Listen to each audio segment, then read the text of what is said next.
Good evening. Tributes have been paid to a teenage boy who died after falling into a lake in the Staffordshire moorlands. Sonny Elise Clark was 17. He'd been at Rudyard Lake with two friends on Saturday night. His family have described him as a fantastic young man. Here's our Staffordshire reporter, Liz Copper. It's a beauty spot that became the scene of an agonising search and a tragedy. The mood at Rudyard Lake has been quiet and sombre. Tonight, police have confirmed Sonny Elise Clark, who was 17 and from Leek, died here. His family described him as always helpful, adventurous and fearless. This is a community in mourning. Rudyard Lake is a regular destination for people from all over this area. So when these tragedies happen on our doorstep, it does bring it home just how special and fragile life is. And they feel it. One we lounge, we paid off. And when it's one of our own as well, it always hits home even more. And then the so one people here are devastated by what's happened. Emergency services were called here on Saturday evening after Sonny and two friends were spotted in the water. His friends managed to get out and were taken to hospital. Yesterday, specialist search teams scoured the shores. They were joined overhead by the National Police Air Service as family members waited anxiously for news. Around 5 o'clock, Sonny's body was recovered. I've spoken to the head teacher of the school where the boys did their GCSEs last year. He described them all as fine Year 11 students. And in a written tribute he said, "The loss and devastation for the family is immeasurable, and we cannot imagine the despair and hurt that they feel. Truly bottomless. Our hearts go out to them. This truly is a tragedy, and of an amazing young man with a shining future, a good person and student. We are bereft.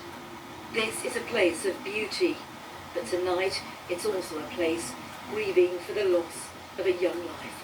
Liz Copper, BBC Midlands Today, Rudyard Lake. A man has denied 3 counts of being in charge of a dangerously out-of-control dog. It follows an incident involving what's believed to be an American XL bully dog in Bawdsley Green in Birmingham in September. An 11-year-old girl and 2 men were hurt. Farhad Ajaz, who's 61 and from Bawdsley Green, is due to appear at Crown Court next month. An independent external investigator has been appointed to look into complaints about remarks made by 3 Warwickshire councillors during a meeting about children with special educational needs. All 3 have since apologised, but the county council has received so many complaints it's asked for a law firm in Birmingham to look into the issue on its behalf.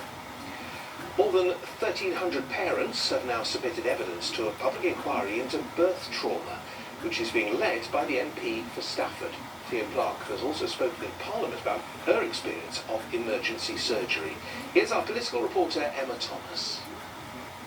I spent over 2 hours a week without general anaesthetic, and I could hear them talking about me, and obviously it was not looking good.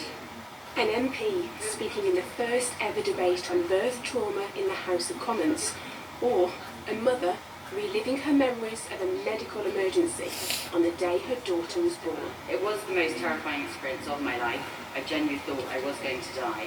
The Conservative MP for Stafford, Theo Clark, is leading a cross-party inquiry to investigate birth trauma when parents suffer physical or emotional trauma due to childbirth. Mandy lives in Warsaw. Her son was born via emergency cesarean 23 years ago. Approaching his first birthday, her mental health reached a crisis point. When the children were asleep for the afternoon nap, I just used to sing and sob, and nobody else viewed that. They then referred me to a psychologist, and it's the best thing I did,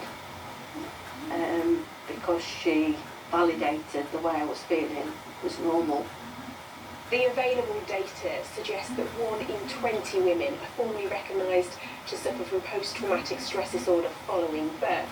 But the number of responses to this public inquiry is leading professionals to believe that the scale of the number of women who do suffer with mental health problems after birth could be much higher. Mother of 3, Davina from Erdington, retrained as a counsellor after her traumatic labours. Childbirth doesn't need to be the way that it was for me. Many women have a baby without having this type of trauma. But if you really look at women's trauma, birth trauma, It's not actually her as a child, it's how she was treated. The inquiry will report in April. Emma Thomas, BBC Midlands Today.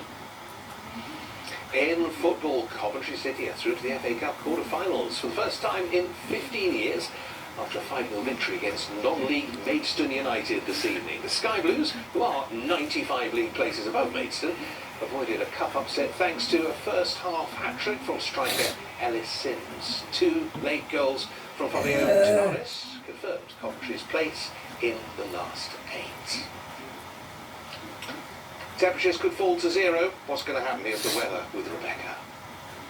Good evening. A mixed bag right the way across the board today. Some sunny spells and some scattered showers. I'm afraid there's more in the way of rain as we head into tomorrow. We've got this cold front which is working its way through, thickening up the cloud, bringing with it some spells of drizzle. For tonight, we have clear spells, light winds, some mist and fog patches developing, and our temperatures are dropping like a stone. It'll be getting down to -1 or -2, a widespread frost on the way.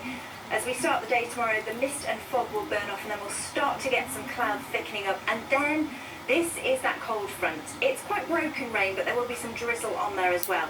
Temperatures are struggling without the sunshine. We'll see them getting up to between 6 and 9 Celsius. As we continue through the week, I'm afraid it is staying unsettled. There is more rain in the forecast, and our temperatures just can't seem to make up their minds.